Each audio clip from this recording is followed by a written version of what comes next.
नमस्कार, जय श्री राम। कल पश्चिम बंगाल में ममता बनर्जी और मोदी जी का हेड ऑन था लिटरली। और नरेंद्र मोदी जी ने काफी फायरी बढ़िया स्पीच दिया। लेकिन मैं उस पूरी स्पीच को जो सुन रहा था और उसको डिकोड करने का जो मैं अभी प्रयास करूंगा स्टेप बाय स्टेप। यहाँ आप लोग सुनिएगा। नरेंद्र मोदी जी ने जिस प्रकार से टीएमसी को स्ट्रेटेजिकली अटैक किया, इसके बारे में अभिषेक तिवारी शो ने 1.5 मंथ्स पहले यही स्ट्रेटेजी अपनाने को बोला था।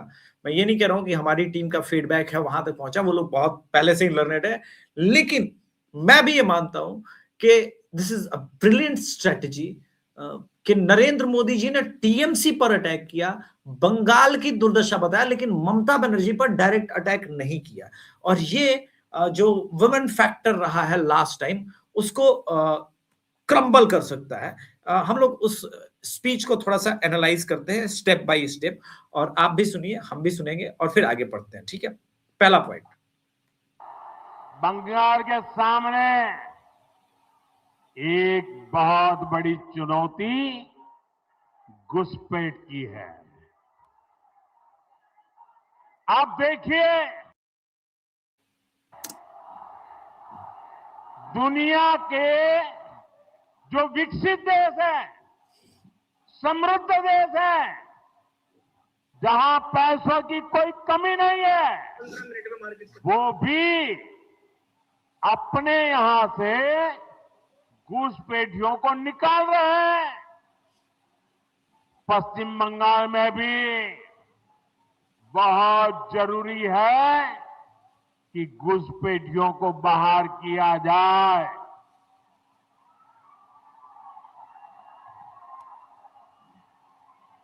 ये घुसपैठियों को बाहर निकालना चाहिए कि नहीं निकालना चाहिए?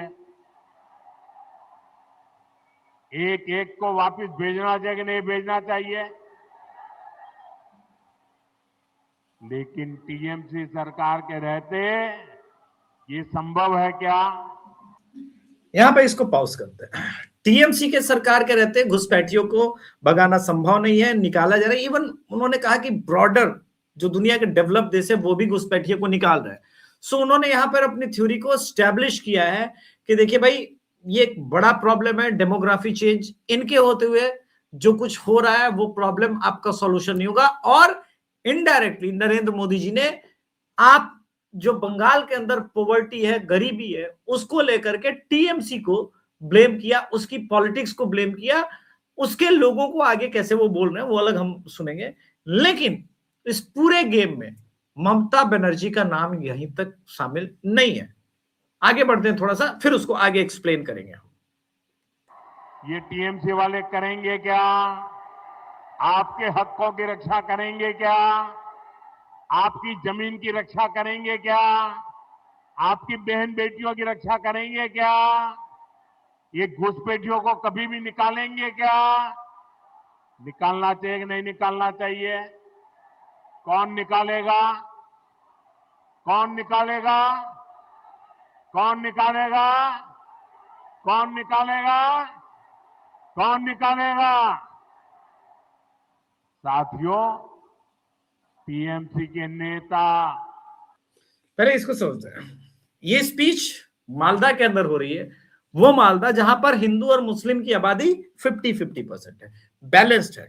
लेकिन मुसलमानों की जो अगर आप देखेंगे विधानसभा के हिसाब से जिस प्रकार का उनका प्रेजेंस है, वो एकदम यूनाइटेड है।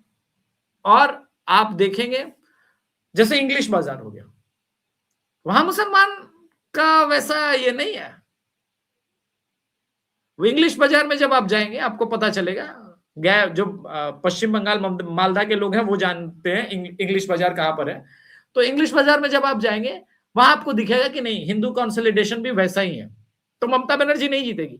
सो नरेंद्र मोदी जी का प्लान ये कि हम मालदा के सभी सीट ना जीते, लेकिन वहां पर जहां पर हिंदू और मुस्लिम का रेशियो 35-65, 30-70 ऐसा रेशियो है, वहां पर हम जीते। जहां पर मुसलमानों का रेशियो ऑलरेडी 70% है, वो तो हम हारे हुए, कोई दिक्कत नहीं है।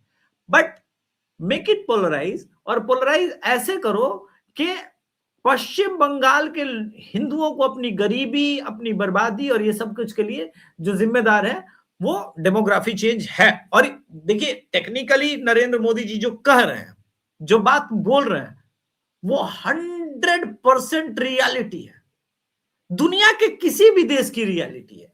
भाई आपका संसाधन, आपका अधिकार, आप किसी बाहर से आए हुए देश के लोग को नौकरी दे सकते हैं, अपनी नौकरी दे देंगे आप। अब जो उन्होंने एक और टेक्निकल टर्म यूज है, क्या आपकी बहन बेटियां सुरक्षित रहेंगी? अगर आप ये देखते हैं तो आपको पता चलेगा कि नहीं, उन्होंने आपके अस्मिता के ऊपर भी बताया कि इनके कारण आपकी अस्मिता सुरक्षित नहीं है। वेरी इंटेलिजेंट, मतलब वेल क्राफ्टेड मैं कहूंगा इस स्पीच को। टीएमसी का सिंडिकेट सालों से यहां घुसपैठियों को बसाने, उन्हें वोटर बनाने का खेल खेल रहा है। This is most important point कि टीएमसी का सिंडिकेट ही है जो उनको घुसपैठियों को घुसा रहा है, उनको वोटर आईडी कार्ड दे रहा है और आपके डेमोक्रेटिक अधिकारों को छीन रहा है, यानी आपके प्रजातांत्रिक मूल्यों का हनन हो रहा है। ये दुनिया के किसी भी वोटर को बहुत ही अग्रेसिव वोटिंग के लिए प्रेरित कर सकता है, दुनिया में, पूरी दुनिया में बोल रहा हूं, क्योंकि ये देश आपका है और आपके वोट की वैल्यू नहीं, और पड़ोस से आया हुआ पूर्वी पाकिस्तान या पश्चिमी पाकिस्तान से कोई आकर के आपका वोटिंग का अधिकार, आप किसको चुनना चाहते हैं, उस अधिकार का हनन हो रहा है। तो आपकी एकता, अखंडता, संप्रभुता, तीनों का मानमर्दन हो रहा है। इसलिए इस वाले लाइन के कारण मैं कहूंगा कि brilliant, this is absolutely top notch. आगे बढ़ते हैं। जो घुसपैठिए हैं वो गरीब का हक छीनते हैं, नौजवानों का काम छीनते हैं, बहनों बेटियों पर अत्याचार करते हैं और देश में आतंक और अन्य अपराधों को बढ़ावा दे रहे हैं। बांग्लादेशी मुसलमानों का नाम नहीं लिया है, ध्यान दीजिएगा, बांग्लादेशी मुसलमानों का नाम नहीं लिया है, लेकिन घुसपैठिया बोला है, डोनेट, जिसको कहते हैं ना आइडेंटिटी, डिनोटेड आइडेंटिटी को एकदम क्लियर रखा है, रिवील रखा है, और ये तक बताया कि आपकी बहन बेटियां और देश भर में आतंक का मॉड्यूल। अभी आपको याद होगा कुछ दिनों पहले बांग्लादेशी आतंक के मॉड्यूल को और कनेक्शन को कैसे क्रैकडाउन किया गया था किशनगंज में कुछ वर्ष पहले, ये वहां पर आया। पर इंपॉर्टेंट बात है कि नरेंद्र मोदी जी की मेमोरी इतनी शार्प है, इतनी अच्छी है कि वो हर चीज को कनेक्ट कर रहा है। साथियों, पश्चिम बंगाल के अनेक क्षेत्रों में आबादी का संतुलन भी बिगड़ रहा है। यहां के लोग मुझे बताते हैं कि कई जगह तो बोलचाल भी बदलने लगी है। आबादी का संतुलन बदल रहा है, यानी डेमोग्राफी, इस पर तो बात होनी थी। कई जगह बोलचाल बदलने लगी है, मतलब उर्दू इम्पोजिशन ओवर बंगाली, जो बंगाली आइडेंटिटी है वो कोलैप्स कर रही है, उर्दू, अरबिक, इस्लामिक आइडेंटिटी हावी हो रही है। ये नरेंद्र मोदी जी के स्पीच का one of the best part था, जो मैं कल पूरा सुन रहा था इसको, जब मैं लिख रहा था और देख रहा था कि नरेंद्र मोदी जी जिस कॉन्फिडेंस के साथ कल जा रहे थे, तो मैं इसीलिए मैंने कहा कि हेड ऑन तो हुआ है। अब यहां से ममता बनर्जी की स्ट्रेटेजी क्या होगी वो देखने वाली बात है। कई जगह भाषा और बोली में फर्क आ रहा है। घुसपैठियों की आबादी बढ़ने से बीते वर्षों में मालदा, मुर्शिदाबाद सहित पश्चिम बंगाल के अनेक क्षेत्रों में दंगे भी बढ़ने लगे हैं। अब यहां पर रोक देता हूं। दंगे भी बढ़ने लगे हैं घुसपैठ के कारण। ये पूरे पश्चिम बंगाल में, चाहे वो जो बशीरहाट में हुआ या अभी जो मुर्शिदाबाद में हो रहा है, मुजफ्फरनगर नहीं, मुर्शिदाबाद में जो हो रहा है, मालदा में पहले हुआ है, उससे पहले अगर आप देखिए तो ये जो हावड़ा में पहले हुआ था। ये तात्पर्य है कि या एनटीसीए प्रोटेस्ट के समय जो पूरे पश्चिम बंगाल में हमने देखा, देखिए तात्पर्य है कि नरेंद्र मोदी ने इस बार ममता बनर्जी का नाम ही नहीं लिया, बोला हट वहां नहीं जाना है, वो मेरा मिस्टेक था, ममता दीदी बोलना, उससे विमेन आइडेंटिटी जो पश्चिम बंगाल के उसको बहुत अच्छे से इन लोगों ने खेला, वहां नहीं जाना है। अपने को 2% एक्स्ट्रा वोट चाहिए, वो वुमेन वोटर का अगर हम शिफ्ट करा ले रहे हैं, पुरुषों का हमारे पास सफिशिएंट है, 2% का और एडिशन हमें 41% पर लेके आएगा, और 41% अगर हम आ गए तो हम सरकार के बहुत करीब हो जाएंगे, वो प्रॉब्लम नहीं है, फिर हम देख लेंगे। अब इस पूरे पॉलिटिकल डिबेट में जब वो मालदा में थे, देखिए ये चुना जाना जगह इंपॉर्टेंट है, ये सिलीगुड़ी में कर सकते थे, न्यू जलपाईगुड़ी में कर सकते थे, लेकिन नहीं ये मालदा स्टेशन पर गया, और मालदा स्टेशन पर जाकर के, मतलब सिर्फ मालदा स्टेशन नहीं, रैली तो मालदा में थी, वंदे भारत का प्रोग्राम था, तो ये मालदा में गए और वहां जाकर के ये सारी चीजें वो कर रहे थे। बट इंपॉर्टेंट क्या है यहाँ पर, टेक अवे यहां से ये निकलता है कि मालदा वो जगह है जहां पर 50-50 का डेमोग्राफी है, 50% के आसपास हिंदू, 50% के आसपास मुसलमान है। मुसलमान उस कंडीशन में है जहां वो हिंदुओं पर हावी पड़ सकते हैं, लेकिन टेक्निकली मालदा में भी हिंदू बहुत तेजी से यूनाइट हुआ, रिफ्ट हुआ। अभी एक अदिति त्यागी जी का ग्राउंड रिपोर्ट मालदा को लेकर के प्रसारित हुआ, जिसमें मालदा का हिंदू बोलता है कि पश्चिम बंगाल में मालदा में हमारे ऊपर हमला होता है, अटैक होता है, कब होता है, कुछ भी अगर घटना होती है बांग्लादेश के अंदर तो हमको मारते हैं मुसलमान। हम यहाँ पे 40-50 बाड़ी है, बाड़ी मतलब घर और गांव, घर के तरह बोलते हैं वो, उधर पे वो लोग 1000-1500 है। तो पॉकेट्स में जहां पर हिंदू नहीं है वहां बहुत प्रताड़ित है। आपको याद होगा अभिलाषा ने हमारी टीम के दूसरे चैनल जो बिहार वाले चैनल पर है, उसने एक कवर किया था न्यूज की, किशनगंज में भगवान के मंदिर भी दुबके हुए हैं। किशनगंज में आप कभी भी आप जाइए ना, एक इंडिपेंडेंट पत्रकार बन के जब आप जाएंगे, आप देखेंगे कि किशनगंज के हिंदुओं की स्थिति बंगाल के या पूर्वी बंगाल का जो हिंदू है एकदम उसी की हिंदू स्थिति तरह है, उसी की तरह है, बहुत बुरे हालात में।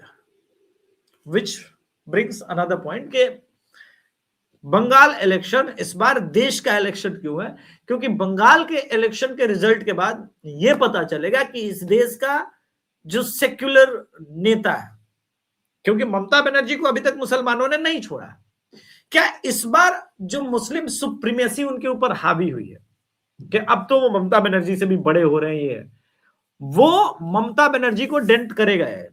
अगर यहां 2-3% भी डेंट मुसलमानों का आ गया, अलग अलग इंडिविजुअल मुस्लिम पार्टी के लिए, जैसे इस्लाम पार्टी को वोट किया, वैसे की पार्टी को वोट किया, वैसे ही हुमायूं कबीर एक बड़ा फैक्टर बनता हुआ नजर आ रहा है।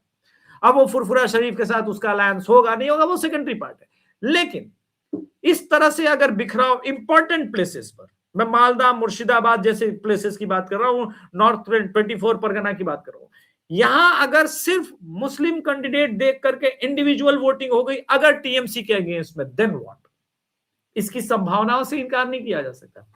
मैं बार बार बोल रहा हूं कि पिछले 3-4 सालों में एस्पिरेशनल मुस्लिम क्लास, देखिए अगर आप सीमांचल बिहार की वोटिंग देखेंगे, सीमांचल में मुसलमान उस तादाद में था कि वो जहां उसकी मर्जी थी कि ओवैसी को जिताना, उसने जिताया, वो नहीं गया कांग्रेस की तरफ, वो नहीं गया राजद की तरफ। लेकिन जितना नहीं गया या जितना उधर गया, उसका कारण ये हुआ कि सीमांचल के अंदर बीजेपी ने भी और एनडीए ने भी बहुत शानदार प्रदर्शन किया। इनफैक्ट किशनगंज की सीट बीजेपी लिटरली जीतते जीतते रह गई है इस बार। सो ये इस इंपैक्ट को समझा जाए, ये एक बड़ा इंपैक्ट होता है कभी कभी, क्योंकि आप कॉन्फिडेंस में होते हैं कि हमारी तादाद 60% है। अब जहां 60% ज्यादा है उसके कैंडिडेट ज्यादा खड़े होते हैं, अगर वो मैनेज करने में बीजेपी सफल रही और वहां सिर्फ एक हिंदू कैंडिडेट खड़ा रहा, बाकी 10-15 मुस्लिम कैंडिडेट खड़े, तो संभावनाएं बनती है। ये रियलिटी है, ये दुनिया के किसी भी देश में होता है, सिर्फ भारत के अंदर नहीं। जो डेमोक्रेसी की मैं बात कर रहा हूं, डेमोक्रेटिक देश की मैं बात कर रहा हूं, जहां डेमोक्रेसी है, वहां हर जगह ये पैटर्न बनता है। इसलिए क्या बीजेपी वहां तक पहुंच रही है, यह भी भविष्य के घर में सवाल। बीजेपी की जीत में दो लोगों का रोल बहुत इंपॉर्टेंट होने वाला है, धर्मेंद्र प्रधान, सुनील बंसल। अमित शाह जी, मोदी जी, योगी जी का तो है ही, लेकिन टीएमसी से आयातित नेता को नहीं लाया जाए, पॉइंट नंबर 1। पॉइंट नंबर 2, वैसे नेता जिन्होंने भाजपा के लिए किया है, भाजपा के लिए जमीन पर लड़ाई लड़ी है, उनको आप ज्यादा प्रमोट करें। पॉइंट नंबर 3 कि शुवेंदु अधिकारी, जिसने नंदीग्राम में पूरा होल्ड बनाए रखा, अभी भी रिसेंट इलेक्शन में नंदीग्राम के लोकल बॉडी के इलेक्शन में 9 की 9 सीटें बीजेपी जीती, शुवेंदु अधिकारी पर आप दाव खेलिए, उन्हें वो पावर दीजिए। और मैं मानता हूं कि आप भले राष्ट्रपति शासन ना लगाएं, लेकिन संविधान में ऐसे कई और विकल्प है जिनका आप प्रयोग कर सकते हैं, 355 तक जा सकते हैं। तो अगर आप वो करेंगे, आपके वोटर के अंदर कॉन्फिडेंस आना जरूरी है कि ये आप उनको बचा सकते हैं। आप सारी बातें बोल लीजिए कि ये रिस्पॉन्सिबिलिटी है, लेकिन वोटर ही डरा हुआ है, और डरा हुआ वोटर आपको चुनाव जिता के नहीं देगा। चुनाव जिता के देगा अग्रेसिव वोटर। देखिए, बिहार में भी अर्ली 90s में ऐसा सिचुएशन बनता था, लेकिन जो बिहार में बीजेपी का वोटर था वो सामर्थ्यवान वोटर था, उसने धान गेहूं बेच के लोहा खरीदा, सरकार के पैरेलल एक सिस्टम खड़ा कर लिया, बोला लड़ेंगे, डरेंगे नहीं। बीजेपी का जो बंगाल के अंदर का कैडर है, मतलब शुवेंदु अधिकारी के नेतृत्व में वो लोग लड़ लेंगे, ऐसा नहीं है, और बहुत सारा जितना सामर्थ्यवान है वो लड़ भी रहा है, लेकिन हाँ, ममता बनर्जी से यहां सीखना पड़ेगा। ममता बनर्जी ने कई बार मार खाई, उसके कैडर उसके सामने पीटे गए, लेफ्ट ने कम अत्याचार नहीं किया ममता बनर्जी पर। आज सोशल मीडिया पर यह प्रचारित हो रहा है कि बीजेपी के कार्यकर्ताओं के साथ ये हो रहा है, हुआ है अत्याचार। वैसा ही अत्याचार टीएमसी के उस समय कार्यकर्ताओं के साथ लेफ्ट के कार्यकर्ता करते थे, और भयंकर करते थे। नंदीग्राम का गोलीकांड कौन भूल सकता है? सिंगूर के अंदर जो उठा उठा के फेंका जा रहा था, कौन भूल सकता है? तो ऐसा नहीं है, लेकिन वो डेमोक्रेटिक माध्यम से निकली, तो आपको भी डेमोक्रेटिक माध्यम से निकालने का सॉल्यूशन तो निकालना पड़ेगा। ममता बनर्जी झुकी नहीं, डरी नहीं, सबसे इंपॉर्टेंट उसने अपने कैडर का साथ नहीं छोड़ा। बंगाल इलेक्शन में चुनाव वो जीतेगा जो अपने कैडर के साथ मजबूती के साथ खड़ा रहेगा। चलिए फिर आज के संस्करण में इतना ही। बंगाल चुनाव पर द अभिषेक तिवारी शो का अपडेट आपको कैसा लग रहा है? कृपया चैनल को सब्सक्राइब करके, वीडियो को लाइक करके कमेंट सेक्शन में भी आप बताइए, और सपोर्ट जो करना चाहते हैं बंगाल इलेक्शन में हमारी ग्राउंड रिपोर्टिंग के लिए, उसके लिए लिंक डिस्क्रिप्शन में मौजूद है। धन्यवाद। जय श्री राम। हर हर महादेव।